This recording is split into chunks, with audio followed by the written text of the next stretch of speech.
Estamos chegando com o Cara a Cara com o BG desta semana. O nosso convidado, um dos colunistas sociais, jornalistas, em atividade com mais história no Rio Grande do Norte. Vamos conversar com Paulo Macedo, personalidade marcante, um dos homens que tem mais história para contar e fatos para narrar no grande RN. Paulo, satisfação recebê-lo. Prazer é meu, Brujão. Você cresceu demais na comunicação eletrônica, no rádio foi um sucesso tremendo, tem sido, e chega à televisão, de modo que eu estar no seu programa é uma alegria muito grande, é uma honra, porque nós aqui no Rio Grande do Norte, que trabalhamos na comunicação de massa, não somos muito reconhecidos. Você acha, Paulo? Acho. Você teve 40 e poucos anos de Diário de Natal, não é? Quase 50 anos já de colunismo. Aliás, em atividade você é o que tem mais história aí e mais tempo de serviço. Eu acho. Qual foi a época áurea do colunismo? E para você, quem foi as grandes personalidades da sociedade natalense? Olha, eu comecei no colunismo social quando Ibrahim Suede e Jacinto de Tome eram os mandões no Brasil. Era uma coisa tremenda. É o que é que acontece? Eles me convidavam para eventos que tinha no Copacabana Palace, nos grandes eventos que Ibrahim fazia. Ibrahim, uma pessoa muito grosseira, mas muito atenciosa também, ao mesmo tempo, amiga. E eu ia. E aí Jacinto de Tome, com uma certa inveja, passou a me convidar também. De modo que eu saía daqui permanentemente. E foi uma época que Dinarte Marins era secretário-geral do Senado, antes de ser governador do Rio Grande do Norte. Secretário-geral do Senado, senador da República, já tinha sido governador. Ele conseguiu com a IATA, para quem não sabe, você sabe, mas para o telespectador não sabe, IATA é que controla todas as agências de viagens do mundo, sediado em Genebra. Aí Dinarte Marins conseguiu, que foi destinado ao Senado, um cartão que durante 12 meses podia chegar, tendo vaga no avião, era só apresentar o cartão. E Dinarte passou esse cartão para mim. E o que aconteceu? Todo fim de semana eu ia para a Europa, eu ia para... Paulo, falando em viagem, e já lhe interrompendo, você tem histórias marcantes e conhecidas da sociedade potiguar, que algumas tratadas até como folclore, outras com pessoas do seu meio, inclusive em certos momentos, ironizando. Nessas viagens, foi quando você conheceu o Frank Sinatra? Foi. Eu estava em Los Angeles e o Jorge Costa e Silva, um pernambucano, amigo meu, do tempo que eu trabalhava na televisão em Recife, entrevistei 2 vezes ele. Ele era cônsul do Brasil lá e eu não sabia que ele era. Encontrei-me com ele, ele me ofereceu um almoço do teatro chinês, ali onde tem as mãos e os pés dos artistas na calçada. E então lá está Frank Sinatra e ele diz, vou lhe apresentar Frank Sinatra. Eu temi, porque todo mundo dizia que Frank Sinatra era muito grosseiro. Mas ele insistiu e eu fui bem recebido por Frank Sinatra, deu o meu cartão, ele deu o meu... Chegou a bater um papo com o Frank Sinatra? Não, porque o meu inglês era ruim demais. Mas cheguei, assim, a demonstração de apreço, abraço, o cônsul traduzindo a nossa conversa, então, não é como você falar diretamente com o camarada, e ele também que não dizia uma palavra em português. É verdade que você é o único potiguar que almoçou com o presidente da República na Casa Branca? Eu tenho a impressão que é o único mesmo, porque... Você conheceu Richard Nixon? Muito, muito. Ele me convidou para ir à fazenda dele, e eu não pude ir porque eu estava voltando no Brasil, passagem marcada. Mas veja bem, eu era presidente aqui, que todo mundo sabe no Rio Grande do Norte, do programa Companheiro das Américas, um programa criado por Kennedy. E esse programa me levou a uma reunião em Salt Lake. E lá, Nixon, que tinha a obrigação de comparecer, era o convidado de honra, não pôde ir, mandou o vice. Esse vice, quando terminou a reunião, convidou quatro pessoas, inclusive eu, para ir visitar a Casa Branca e almoçar na Casa Branca. Nesse dia lá, então, Nixon, para mais uma vez, se desculpar de não ter comparecido, resolveu almoçar com nós 4. E foi essa oportunidade que eu fui fotografado, filmado com ele. Ele olhou no mapa o Nordeste, não sabia o que era Nordeste do Brasil de maneira nenhuma, e perguntou-se a mim se a capital do Brasil era Buenos Aires. Não, Buenos Aires é a capital da Argentina. Isso traduzido pelo camarada. Ele achava que Buenos Aires era a capital do Brasil. Paulo, quantos países você viajou? 62. Os municípios do Rio Grande do Norte, você tem praticamente título de cidadão de todos, não é isso? 159 dos 167, faltam 8. Quer dizer, só faltam 8 municípios para você ser fechar cidadão. o Estado. Para fechar o Estado. Todinho. Você tem histórias não só amigo de Sinatra, conheceu Sinatra em Los Angeles, né, com Nixon na Casa Branca, mas também existe uma história sua famosíssima de que você teria conhecido Osama Bin Laden. Olha, eu pensei que tinha conhecido, mas não conheci pelo seguinte, porque o camarada que estava em Buenos Aires, numa conferência sobre o Oriente Médio e o Oriente Próximo, que fizeram lá em Buenos Aires. Buenos Aires tem muito árabe, muito árabe. Então fizeram essa conferência e o camarada foi apresentado para a imprensa falsamente como Bin Laden. E aí nós os fotografamos. Você conheceu o Bin Laden fake? Exatamente, Bin Laden fake. Mas aí... Só vim saber disso muito tempo depois. Quando eu cheguei aqui, contei a história, aí as pessoas duvidaram, porque os americanos estavam atrás de matar Bin Laden, como realmente mataram. Então, achava que era difícil ele estar na América do Sul, que é uma parte do continente americano. Você conheceu os pilotos brasileiros Nelson Piquet e Ayrton Senna? Muito. Eu trouxe Piquet. Conheceu Piquet aonde, Paulo? Aqui eu trouxe Piquet, conheci, eu participei durante 12 anos de todas as provas da Fórmula 1 no Brasil e no mundo. Eu ia a Buenos Aires, eu ia a Detroit. Você escrevia sobre automóvel, né? Automóvel, e era convidado especial das fábricas. Não gastei um centavo.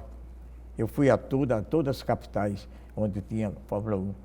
Aí conheceu o Nelson Piquet. Conheci Nelson Piquet, convidei para ele vir aqui, ele veio, porque eu fortaleci aqui aqueles carrinhos pequenos, como é o nome? Autorama. Não. Kart? Carter. Aqui ao lado do estádio de futebol. E então eu convidei para ele vir ser padrinho da reinauguração dos karts, que eu reorganizei, que dei força, que dei condições, e foi um sucesso imenso. A fase melhor que houve do kartismo aqui em Natal. Aí Nelson Piquet veio, eu tenho centenas de fotografias com ele. E Ayrton Senna, Paulo? Ayrton Senna foi o seguinte, Ayrton Senna estava em Los Angeles e teve uma diarreia. A famosa caganeira. É mais ou menos isso. E aí então ele ficou, me disseram, e eu fui visitá-lo, sem que ele me conhecesse. Mas nessa visita ele achou que era uma gentileza, por conta de eu ser daqui do Brasil. Porque quem estava visitando ele era americano, era europeu, era francês, era inglês, e não um brasileiro de onde ele era. Ele ficou muito feliz e então pediu meu endereço, pediu meu telefone, agradeceu, me abraçou. E eu cheguei aqui e mostrei essas fotografias no diário. Você publicou na sua coluna? Publiquei, está aí. A pessoa chegar ali na Tribuna do Norte e pedir, nesse tempo eu era não era diário, não, eu era da Tribuna. Paulo, foram 43 anos de diário. E aí eu vou te perguntar de novo, qual foi o período marcante? Para você, qual foi o período de ouro do colunismo social, especificamente da sua coluna? O período de ouro começou com o prestígio que me deu Jacinto de Tome e Ibrahim Suede. Mas isso ficava apenas em termos sociais, de encontro, essa coisa toda. Mas quando eu comecei a dar furos de reportagem tremenda, como por exemplo, eu ia para Ponta Negra, vi 20 operários limpando o terreno ali onde hoje é a Barreira do Inferno, e perguntei o que era. Disse, uma fábrica de doce. Eu digo, mas uma fábrica de doce desse tamanho, mais de 3 quilômetros? Achei que era mentira. Quer dizer que quem antecipou a vinda do lançamento de foguetes para o Rio Grande do Norte? Foi você através da sua coluna? Aí eu vou lhe contar o furo. Aí então eu resolvi pesquisar. Eu fui a Brasília, que eu escrevia também para o Correio Brasiliense. Uma vez por semana, ia lá, aí em Brasília. Aí fui ao Ministério da Aeronáutica e descobri, disse, nós vamos contar a você. É um oficial que, filho de Ceará Mirim, filho do Rio Grande do Norte, lá, assessor do ministro. Ele disse, vou contar agora, se você descobrir que fui eu que lhe disse, eu lhe mato. E ele estava com 45 na cintura. Disse, olha, lá ali vai ser uma base de lançamento de foguete de porte pequeno e porte médio. Vai ser a quarta base, nessa categoria, vai ser a quarta base do mundo. Eu aqui cheguei e dei o furo no Diário de Natal. Mesmo correndo o risco de ser morto? Mesmo qualquer risco, porque era o seguinte, eu fui falar com o Luiz Maria Alves, ele disse, você assina a coluna, dê na coluna. Meu jornal não dá uma conversa mentirosa dessa. Me chamou até de mentiroso. E aí eu dei na coluna. O regime estava fechado, dos militares, a notícia soprou o Correio da Manhã, que era o jornal mais lido na época, porque o Globo foi fechado. Era o Correio da Manhã, deu a notícia em manchete, os ministros se alvoroçaram em Brasília para saber por que essa notícia escapou, quem foi que deu essa notícia para o mundo, que era tudo sigilosamente. E tinha sido Paulo Macedo em Natal. Aí, resultado, deram, foi um sucesso tremendo. O coronel Clipe, comandante aqui da base aérea, me telefonou e disse, não saia de casa porque eu vou lhe prender dentro de 1 hora. Vou lhe trazer aqui para o xadrez da base aérea. Eu telefonei para meu cunhado, que era o Wilson Danta, presidente do Tribunal de Justiça. Ele ligou para o ministro da Justiça. O ministro da Justiça, na mesma hora, falou com o ministro da Aeronáutica e o coronel perdeu o comando aqui da base aérea. Deu esse rebu todinho essa notícia? Todinho por conta dessa notícia em primeira mão, porque o diário era absoluto. O diário vendia nas bancas 10 jornais, enquanto a Tribuna vendia 1. Você se ressente, Paulo, de ter chegado no topo, de o que você dizia pautava e virava conceito, Total. do colonismo ter sido o suprassumo, o colonismo social, nos anos 70, até nos anos 80, nos anos 60, e hoje não ter mais espaço na sociedade praticamente? Você me fez uma pergunta brilhante para o meu raciocínio. Vou lhe dizer por quê. O que eu dizia, em grosso modo se diz, era lei. Agora, o que acontecia era que a população ficava estarrecida. Mas eu fiz um tipo de colonismo desmentindo todo outro tipo de colonismo que fazia em Fortaleza e em Recife, que era você desvalorizar o jornalismo, dando notícia, por exemplo, de uma mulher solteira que estava grávida. Isso não tem importância nenhuma para a vida da comunidade. Eu então fazia um jornalismo sério, que até o último dia de minha vida em imprensa, eu fiz um jornalismo sério, social, mas não dava notícia vagabunda, notícia sem sentido, porque encontrei uma pessoa na feira, não, nada disso. Então, modificou. E fui 2 jornalistas aqui conhecidos, que você já entrevistou dos 2, eles 2 chegaram para mim e disseram, Paulo, nós queremos conversar com você porque seu jornalismo é muito ruim. Muito ruim? Sim. Vamos fazer o seguinte, segura aí, que eu vou ter que chamar o intervalo. Entrevista promete o segundo bloco aqui com Paulo Macedo, hein? Várias revelações. E vamos saber por que tinha tanto ciúme de parte do jornalismo potiguar com o Paulo Macedo. A gente volta já, o BG Veste VR, que fica no Midway Mall.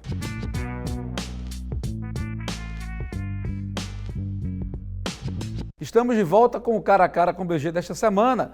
O nosso entrevistado é Paulo Macedo, colunista de jornalismo, com tanta história no Rio Grande do Norte. Paulo, você estava falando que 2 jornalistas chegaram para você e falaram, você faz um péssimo jornalismo, muito ruim. Aí eu perguntei, nessa fase que eles falaram comigo, eu estava dando um furo de reportagem por semana.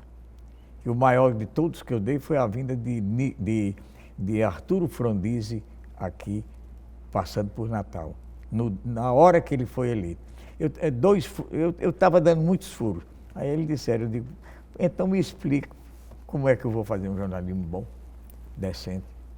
Não, porque você não bate em ninguém, você não esculhamba ninguém. Aliás, foi uma das características da sua coluna, você nunca ter feito uma crítica pública a ninguém, Paulo. Nunca dei uma notícia contra ninguém. Eu sempre só dava notícia quando ela era positiva e pedia desculpa a quem me interpretasse errado. E por qual o motivo, então, que você considera que várias das suas histórias, que você conta inclusive com detalhes, com datas, com personagens, terem virado folclore, principalmente porque amigos seus da imprensa chegaram a fazer colunas indiretamente com críticas e com ironia sobre o que você publicava? Ciúme total. Por exemplo, eu me recordo que tem uma história de que o Ordem Madruga, por 2 ou 3 vezes, espinafrou você na coluna dele na tribuna. Isso procedeu? Hoje pede até perdão. O Ordem, então, aconteceu realmente? Aconteceu por isso, porque o ministro vinha a Natal, o governador recebia, coisa e tal, e dada a minha força no Correio Brasiliense, a minha força... Os diários associados? Diário associado e na Rede Tupi, que comecei na Rede Tupi com muita força em televisão. Então, o jornalista Paulo Macedo não mora aqui, mora. Pedi ao governador, eu quero fazer uma visita a ele. Isso magoava os colegas meus, que você conhece quem são eles dois, no Diário de Natal, que era do Diário. Para quem está nos assistindo, é importante, quem não conhece Paulo Macedo, os mais novos, que Paulo manteve durante 40 anos no Diário de Natal, que era o jornal mais vendido no Poti, a coluna que ficava logo no segundo caderno. Você abria o jornal, dava de frente logo com a coluna de Paulo Macedo. No primeiro. No primeiro, né? Era depois da capa. Depois da capa, então, eu estou falando de segundo. A página todinha. Uma das histórias mais conhecidas suas, eu nunca falei isso com você, que tinha uma história que você saiu uma vez de Recife de carro para Natal, o avião saiu na mesma hora e você chegou primeiro. Isso procede da folclore? Não, isso é folclore. Isso é conversa do povo. Folclore. Agora, se você me permite, eu digo os 2 furos maiores que eu dei que ninguém deu. Miss Universo e Eda Maria Vargas, do Rio Grande do Sul. Eu, em Miami, o concurso, eu era da comissão julgadora. E então fiz amizade, já conhecia seu Joaquim Vargas, o pai dela, daquela cidade lá em cima da serra, como é o nome? Serra do Porto Alegre? Não, Martins? Não, doutor, no Rio Grande do Sul. Enfim, você conhecia ele de lá. E aí? Conhecia e lá ele disse, olha, minha filha está aí no concurso, eu soube que o senhor é da comissão julgadora, brasileiro. Eu digo, tem 2 brasileiros, eu e Adilson Varela, diretor do Correio Brasiliense, e eu representando o Diário de Natal. Ele disse, ajude se puder minha filha. Eu tomei uma atitude, não de pedir mas de fazer... Fez um lobby. Fiz um lobby com ela fantástico. Resultado, a moça foi eleita. Aí o pai dela disse, em vez dela ir ao Rio Grande do Sul, o nosso estado, a nossa terra, Porto Alegre, eu lhe coloco à sua disposição para ela ir ao Rio Grande do Norte. Ela foi eleita à noite e no outro dia eu telefonei para Josier Santos, que era presidente do América. Josier, prepare uma festa que eu vou levar a Miss Universo. Paulo, que conversa é essa, Paulo? A Miss Universo foi eleita ontem. Eu vou levar a Miss Universo a Natal.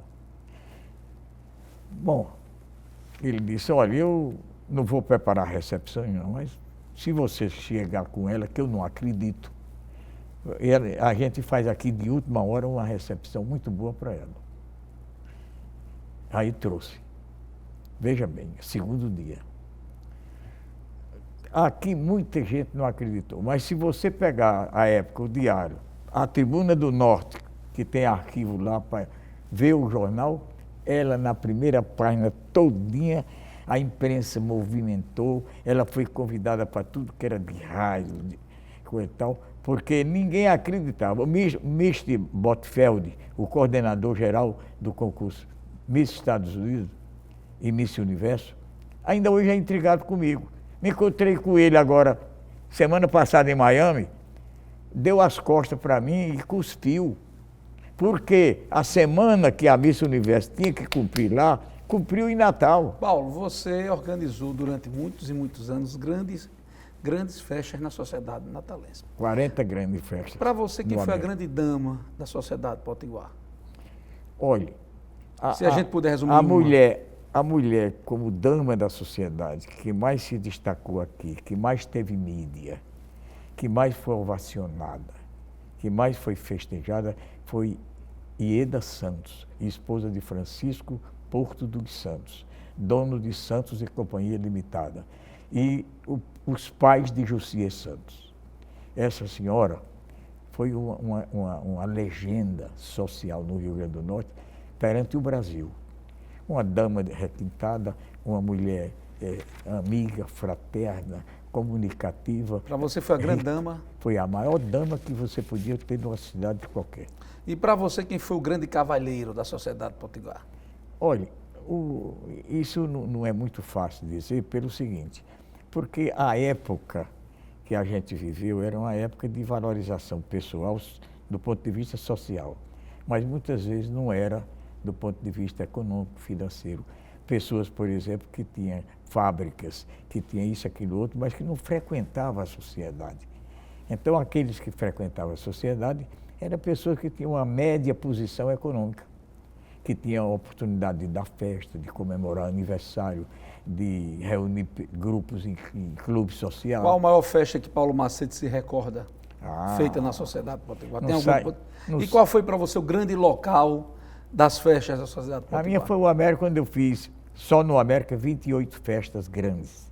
Eu trouxe aqui Chico Buarque de Holanda, eu trouxe Elizabeth, eu trouxe os grandes artistas. Chico Buarque teve um grande problema comigo na festa do América, porque eu era da Rede Tupi, em Recife, e a Rede veio, mandou o carro, o carro que tenha os equipamentos aqui, para cobrir. 3 dias antes, para cobrir para o Brasil, a 1h da madrugada. E então o Chico Buarque era o meu convidado para fazer o show. E então ele chegou no América e viu aquela ruma de canos de borracha em todo, contornando o Dansk, que era da TV, para a transmissão nacional.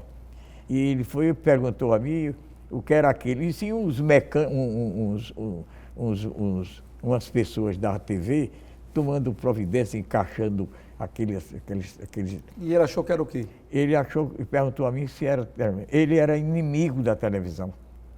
Ele perguntou a mim o que era. Eu digo, você vai fazer o show para o Brasil todo ver. Ele disse, não farei mais o show. E aí? Eu quase desmaio. Eu chamei a diretoria do clube, eu chamei o prefeito da capital, que era Jorge Ivan Cascudo Rodrigues.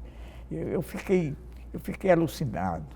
O show, todo aquele povo, 400 mesas, aquele povo todo ali, ia chegar dentro de poucos minutos para ocupar todas aquelas mesas, e etc. E o artista anunciado por mim no Diário de Natal, que era o Maxo, de veículo, e era uma coisa triste. Paulo, você escreveu durante muitos e muitos anos um livro que dizia quem era quem na sociedade potiguar. Continuo escrevendo. Né? Continuo escrevendo.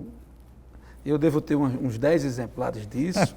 Era uma disputa, inclusive, para o lançamento do livro. Era verdade. Alguma vez alguém lhe procurou para você colocar dentro do livro? Muitas vezes. Deu algum problema em algum momento? Não, problema mesmo não deu quando eu não podia. Como na televisão, quando eu comecei no SBT, porque a minha ida para a TV Ponta Negra foi uma coisa muito interessante.